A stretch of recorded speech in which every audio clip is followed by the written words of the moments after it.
வணக்கம் மக்களே. டெய்லி ரசம் வைக்கிறவங்க நீங்கள், உங்களுக்காக தான் இந்த ஈஸியான தக்காளி ரசத்தை வந்து நான் கொண்டு வந்திருக்கேன். தக்காளி ரசம் செஞ்சிங்கன்னா உங்களுக்கு வேலை ஈஸியாக முடியும். டெய்லி ரசம் வச்ச மாதிரி இருக்கும். நம்ம அதுக்கு தேவையானது எடுத்துக்கலாமா? ஒரு தக்காளி எடுத்திருக்கேன், பெரிய பல் பூண்டு 1 எடுத்திருக்கேன், கொஞ்சம் கருவேப்பிலை எடுத்திருக்கேன். எல்லாத்தையும் கட் பண்ணிட்டேன். ஏன்னா மிக்சியில் மாட்டாமல் இருக்கணும்ல, ஈஸியாக அரைக்கிறதுக்காக கட் பண்ணி வச்சுருக்கேன் எல்லாத்தையும்.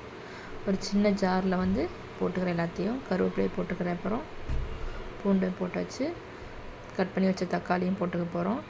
மிளகு சீரகத்தூள் வந்து நான் அரைச்சி வச்சுருக்கேன். வீட்டில் ஈக்குவல் அமௌண்ட் போட்டு நான் அரைச்சி வச்சுருக்கேன்.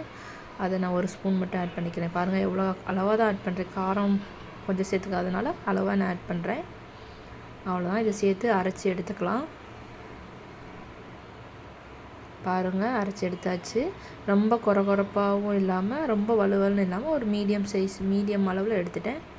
இப்போது கடாயில் வந்து எண்ணெய் வந்து ஊற்றிக்கலாம். எண்ணெய் வந்து அளவாக தான் ஊற்றணும். ஏன்னா தக்காளியில் அப்புறம் நம்ம வைக்க போகிறதே ஒரு ஆளுக்கு தான். அதனால் எண்ணெய் அதிகமாக ஊற்றினா எண்ணெயாக மிதக்கும். அதனால் அளவாக தான் எண்ணெய் ஊற்றிருக்கேன். அதில் கடுகு ஆட் பண்ணிக்கிட்டேன். கடுகு நல்லா பொரிஞ்சு வரட்டும்.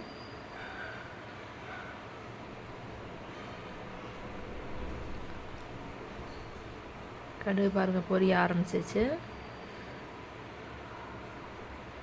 நல்லாவே பொரிய ஆரம்பிச்சு. நான் கருவேப்பிலை வந்து இப்போ ஆட் பண்ணிக்க போகிறேன். இப்போ நம்ம அரைச்சி வச்ச விழுது எடுத்து ஆட் பண்ணிட போகிறேன். இப்போதைக்கு இது நல்லா வந்து இந்த பச்சை வாசனை போகிற அளவுக்கு நம்ம நல்லா கிண்டி விடணும். எண்ணெயிலே கொஞ்சம் நேரம் நல்லா கிண்டி விட்டோம்னா அந்த பச்சை வாசனை போகட்டும். நல்லா கொஞ்சம் மஞ்சத்தூளும் சேர்த்து, அதோட மஞ்சத்தூளோட பச்சை வாசனை நமக்கு போயிடும். அதனால் நான் கொஞ்சம் 1 ஸ்பூன் வந்து மஞ்சத்தூள் எடுத்துக்கிறேன். நல்லா கிண்டி விடலாம். ஒரு 2 மினிட்ஸ் நல்லா அது வந்து அந்த பச்சை வாசனை போகணும். மஞ்சளோடதும் நம்ம அந்த தக்காளியோட பச்சை வாசனையும் நல்லா போயிடுச்சுன்னா நமக்கு நல்லாயிருக்கும் ரசம் வந்து. பாருங்கள் நல்லா வணங்கிட்டுருக்கு. கலரே நல்லா சேஞ்ச் ஆன மாதிரி இருக்கா? தக்காளியோட அந்த கலர் எல்லாமே நல்லா சேஞ்ச் ஆகட்டும். இப்போ நான் தண்ணி ஆட் பண்ணிக்க போகிறேன். இந்த மிக்ஸி ஜாரை அரைச்சி தண்ணி அது கொஞ்சம் நான் கழுவி அப்படியே ஊற்றிக்கிறேன்.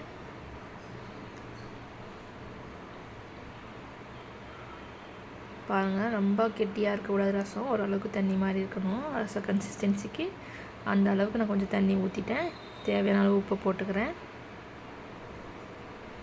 பெருங்காயத்தூளும் கொஞ்சம் சேர்த்துக்கிறேன். மெயினாக ரசம் இந்த பெருங்காயத்தூள் போடுறதுக்காகவே ரசம் கேட்பாங்க. செரிமான வாயு எதுவும் இருக்கக்கூடாதுங்கிறதுக்காகவே. பாருங்கள், ரசம் கொதிக்க ஆரம்பிச்சிருச்சு. சிம்லே தான் வச்சிடணும். ஃபுல்லாக வச்சா ரொம்ப கொதிக்க ஆரம்பிச்சிடும். இந்த நுர கட்டுறப்ப தண்ணி கொஞ்சமாக ஆட் பண்ணிக்கணும். மறுபடியும் கொதிக்க ஆரம்பிக்குது. இப்போ பாருங்கள், நம்ம ஸ்டவ்வை ஆஃப் பண்ணிடலாம். கொத்தமல்லி கொஞ்சம் போட்டு ஸ்டவ் ஆஃப் பண்ணிடலாம். அவ்வளோதான். ரசம் ரெடி ஆயிடுச்சு. தக்காளி ரசம். இதை சர்வ் பண்ணிங்கன்னா செம்மையாக இருக்கும். ரசம் உங்களுக்கு டெய்லி சாப்பிட்ட மாதிரி இருக்கும். உங்களுக்கு வைக்கிறதுக்கு ஈஸியாக இருக்கும். ஒரு டைம் இந்த ரசத்தை வந்து ட்ரை பண்ணுங்கள். ட்ரை பண்ணிவிட்டு கமெண்ட் பண்ணுங்கள் எப்படி இருக்குன்ட்டு. செம்ம டேஸ்ட்டாக இருக்கும். பாய் பாய்.